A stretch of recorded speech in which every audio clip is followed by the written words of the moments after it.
Okay. Alrighty. Well, how can I help you?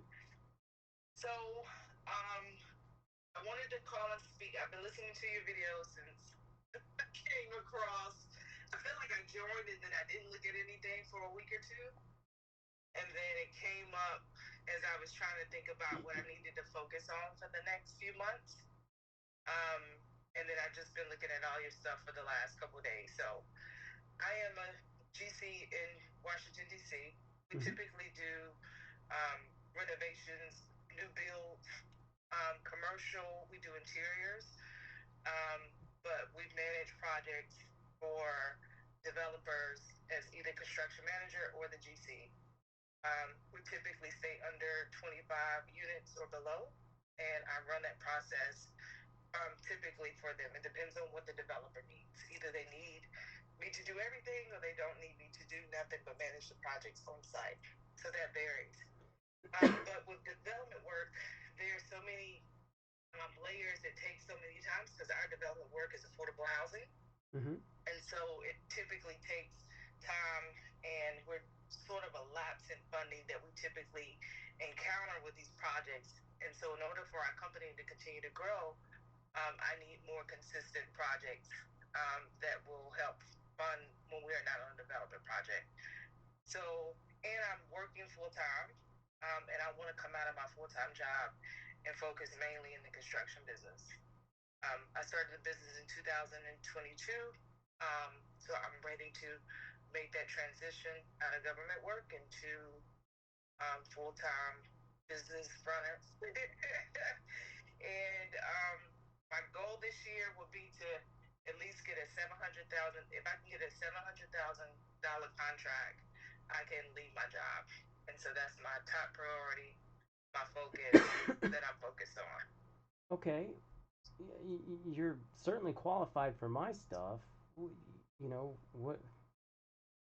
If you watch my videos, you know that I teach people exactly like you how to be successful in the federal market. Right. So, what do you have questions? What do you want to know?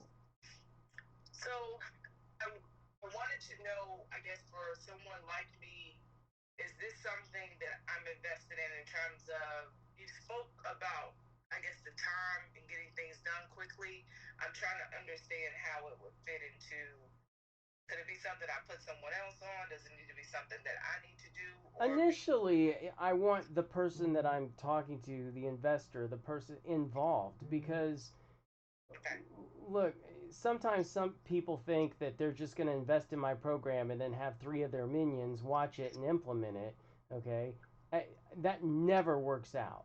Okay, for one, that's not what this is about. I teach people in the construction industry how to be successful in the federal market. I don't take phone calls from 15 of your guys every time they've got a question or a problem on a federal contract. I'm going to teach you.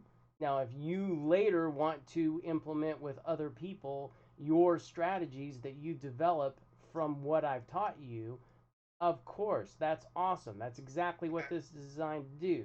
But initially, I want you involved. I want you to learn this. I want, because for heaven's sake, what happens if I get hit by a bus next week? I want you to know how to do this. okay. And so my initial time involvement is doing the workshop, Hmm. and then for the workshop, will I only have access to be able to join the program? That's right. Join the membership program, and that's where the Okay. hand holding comes in. And I'm sure, I post probably 10 to 20% of the phone calls that I get from my members. The other phone calls that I don't post are obviously stuff that is, utilizing some of the tools, templates, and technology that I developed in the workshop. And, it's not for the public. But Okay. the reason I post the calls that I do is so that everybody gets a sense of what kind of hand holding is exactly involved here. And so if you watch enough of my videos, you get a couple of ideas. One is I'm approachable, I'm reasonable, I'm extremely helpful in every way that I can be. And then two is that this is how I treat my own clients. Like you'll never hear me coddle them like, it's okay. You'll get the next. I'm always going, hey, you got to do this, then you got to do this, and if you do all three of these things, that's what's going to lead to success, or, you know, solving problems, that kind of stuff. I want to make sure that people understand that personalities are different, and so I might not be the right person for you, but you can get a sense of who I am and then make your own business decision as to what makes the most sense for you. That's really what's most important. Right. I really, one of the things that has been frustrating about, like, I'm all about simple systems, and I'm registered, and I did a whole, like, oh, I'm going to be committed and submit bids to SAM, and it always falls off because there's so much to just do and gather. Like, I can do it for 3 months, and then we're pulled into a project, and then I'm off. I'm not bidding anymore. I even created, like, got a workflow system created where I track all of our bids at the beginning of the year, and I haven't barely used it because I don't have a lot of time, but I can make time if I know this is what I need to be committed to. And that's a really smart thing to say, because I talk about this a lot with people who are considering federal contracts or people who are in federal contracts, that we as contractors, we're willing to put in the work, but we have an expectation of a return for that work that we put in.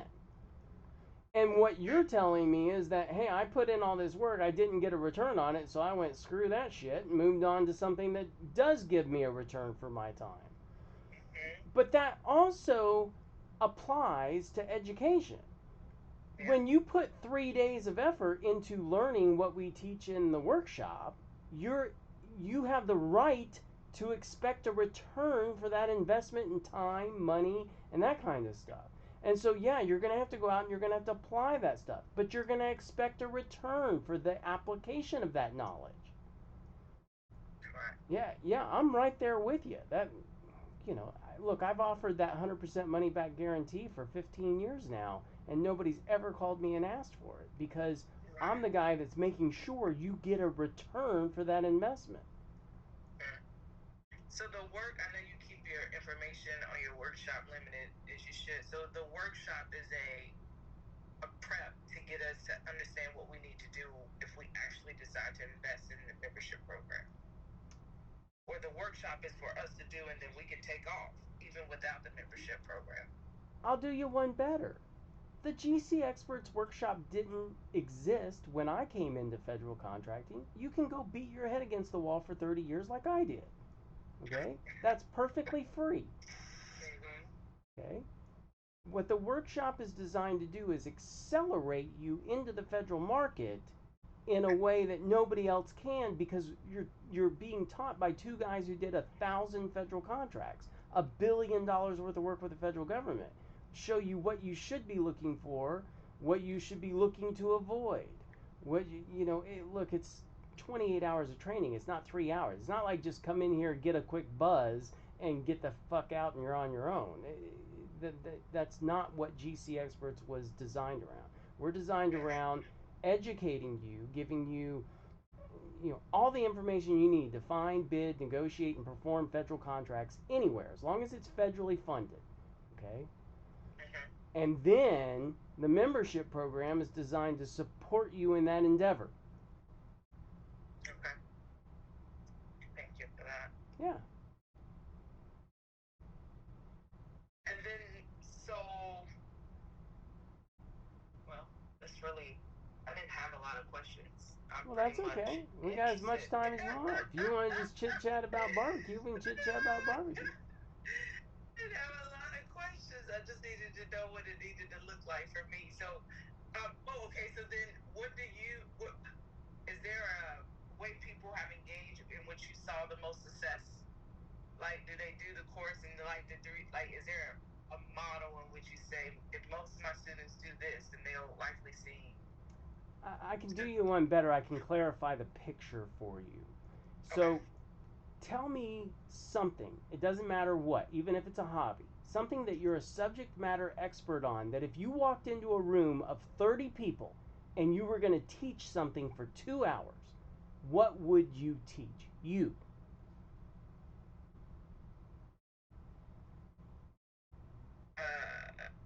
For 2 hours, let's just say emotional regulation.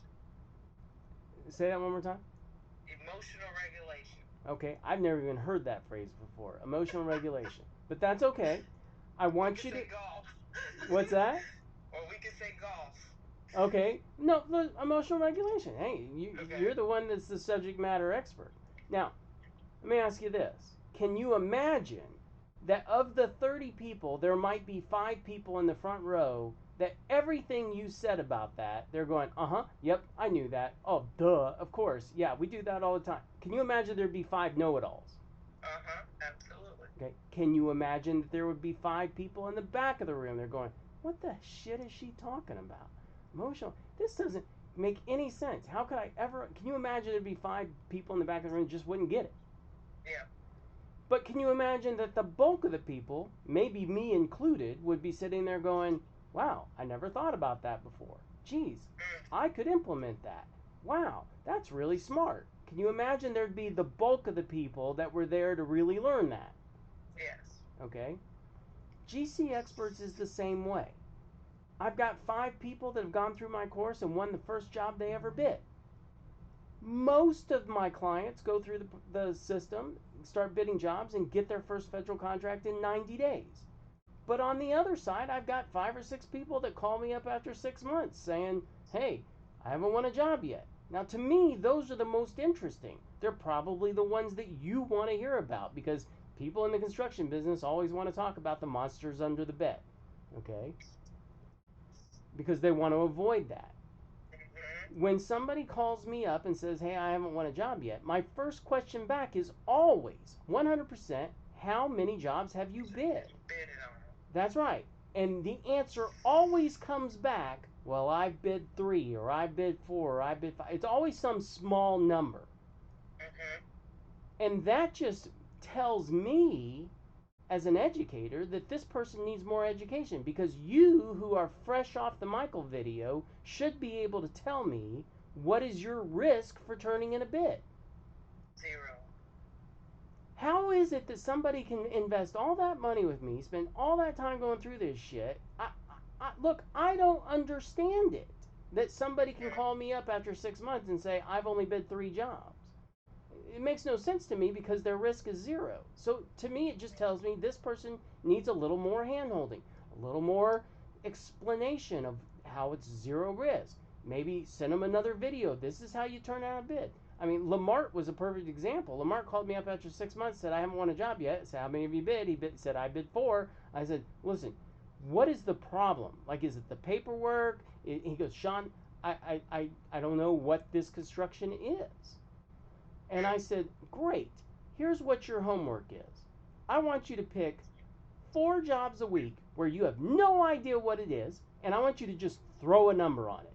I don't care if it's 100,000, I don't care if it's 500,000. Throw a number on it and turn it in. Just keep doing that. 3 weeks later, calls me up. Hey, I got my first job.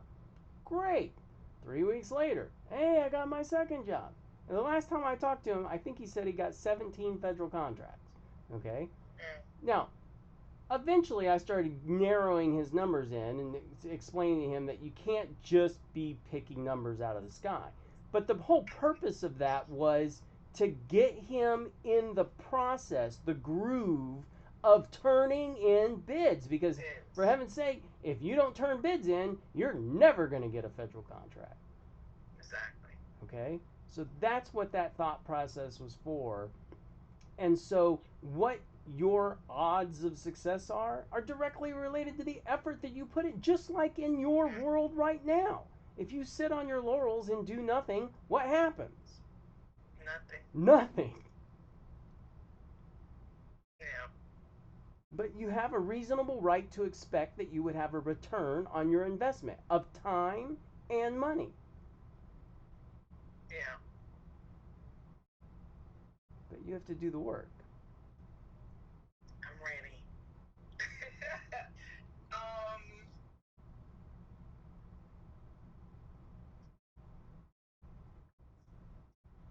What question was coming up? can't think of it right now. That's All right, okay. so then is there? I didn't see a link. Are you sending me a link for the what's the Yeah, investment in the because workshop? Okay. everybody gets to make their own determination as to what kind of person I am prior to the Zoom. You get to watch videos of me interacting with people and you get to decide. I mean, some people might just look at me and go, "That guy's a fucking moron," and move on. And that's fine by me. But this Zoom that you and I are having right now is my choice, my chance to figure out who you are. Are you the kind of person that's going to be successful in if you implement my strategies? Okay, so I have a big yes no button and I get to choose. Now, I picked the yes button for you, so you're going to get a text in about the next 10 minutes or so that says, "Pleasure talking to you. Here's the link if you want to invest." And then it's entirely up to you what you do after that. You're never going to get pressure from anybody, from me or my team, saying, "Hey, you talk to Sean, now give us all your money." There's nothing like that. There's no 7 keys strategies to the success in the federal money. If you buy now, there's none of that shit. It's just a conversation between two people in the construction industry. I always consider my job to be open people's eyes as to what this is and to what it isn't, and then let them make good business decisions for them. Right. So if, one of the things that I've picked up on is that there's a possibility that I could bid jobs outside of my area. And I think I've been skeptical about that. Like, I'm like, well, we don't have people there, and that's going to take a lot of work. So is that something that is, am I right to believe that some of what you're teaching shows that process? Not only is it some, it's way more than some. It's like Okay. 95% closing in on 100%. Okay. Look, I've lived in Austin, Texas my whole life. I've only ever done one federal contract in Austin, Texas. And it was about 25 years ago at the IRS building here in Austin. That's a federal building, the IRS. And they needed a new cooling tower, and I bid and got the job to replace the cooling tower. I hired a local mechanical company to go out. And since it was local and I wanted to go see it, and because I happened to have uh, a skill set of doing controls and electrical work, I went out there. I had an electrician do the major electrical work, but I did the controls and the final testing and implementation of the cooling tower, just for Okay. fun. Yeah. Okay. Well, I'm all set. I'm ready. I am locked in from that for some time. I have to make a move, and so this is the best thing for me to really get out of that position, so I can really focus and build this the way I want to. Well, I'm here to help you with that. I'm here when you need me. Thank you. And you said your answer as long as you're awake. That's right. I two rules. If I'm awake and I can hear it ring, because there's sometimes that I'm awake and I can't hear it ring. But if I'm Okay. awake and I can hear it ring, I answer it. But nobody ever has to leave me a voicemail. If I have a missed call, I call back. Okay, and it's one of those like, hey Sean, I don't think we quite get this, or we're wanting to submit on this, and we can just ask you a question about what I'm submitting on, and just if I feel stuck or something, because we have pretty much. I'm registered. I've done this. I'm familiar. I wrote RPs. Like I have all that experience, and just sometimes probably more in my head than anything I will when it answer comes the to this. phone the 50th time of the day, the same as I answer the first. Okay. Hey, Thank how's it you. going? How can I help you? Nobody is ever bothering me. Okay. I have walked out of movies to answer calls from my clients. I have. I got a phone call one night about 7 or 8 years ago, maybe 10 years ago now, but it was New Year's Eve at 11:45. A guy called me thinking he was going to leave me a voicemail, and I answered it. And I went out into my truck. We were at a karaoke bar. I went. It was freezing that night. I turned I had a Ford Excursion at the time. Turned it on. Got the heater going. Sat there, talked to that dude for 45 minutes. He had an interesting question, and I had a lot to say about it. I came back in there at 12:30. My wife was pissed. You missed it. And I said, "Look, the guy had an interesting question." I had to answer. Question for you. How is it working with your family? I was awake and I could hear it ring. My fan. Oh, look. In my life, there's three important things. Number one is my health. Number two is my family, and number three is my business, because that supports the other two. I've already done all the business I'll ever need to do for the rest of my life with the federal government. This is my fun stuff. Okay? When you watch my videos, does it seem like I'm working? No. In this conversation, do you feel rushed like I've got somewhere better to be? I don't know if you'll ever give me a dollar or not, and it doesn't matter to me. Yeah. Okay? I enjoy having these conversations. Because where else can I have? I can't go to my next door neighbor and talk about federal government construction. What the hell? Okay? That is true. I love that when you ran off your team and then you kind of gave a glimpse of who's on your team. And I've been trying to get my nephews to get prepped to be in the business, and at this point, I'm like, well, y'all either will be or you won't be. Like, I'm tired of trying to help you figure it out. I'm telling you where I'm going and where this ship is going, so you can either jump on board or you don't have to. So, thank you for sharing that. You're welcome. I don't remember specifically what you're referring to, but I'm glad it was helpful. You talked about your wife, what she did in the business, and then your dad, and then you just talked about the 6-member team you built. Oh, the 6-member team. Yeah, I dive into that way deep on the second day of the workshop. But if I posted a video that I briefly talked about the 6 people and what their roles were and what they did, I'm sure somebody must have asked me a question about that. Yeah, I like that because I've always said I'm not a 7-man team, 7 or less, and we're $10 million. Like, if that's my goal. People are like, oh, you should do $100 million company. And I'm like, I don't want to manage. No, you 20, probably 30, don't. But people. I'll just tell you this: with the 6 people team that we had, we could what's the word I'm looking for? But we could do 20 to 40. We could scale it. Between 20 and 40 million a year was typically what we did with that team. Okay. All right. Well, thank you for your time. I really appreciate this. I'm excited about what's next. Great. And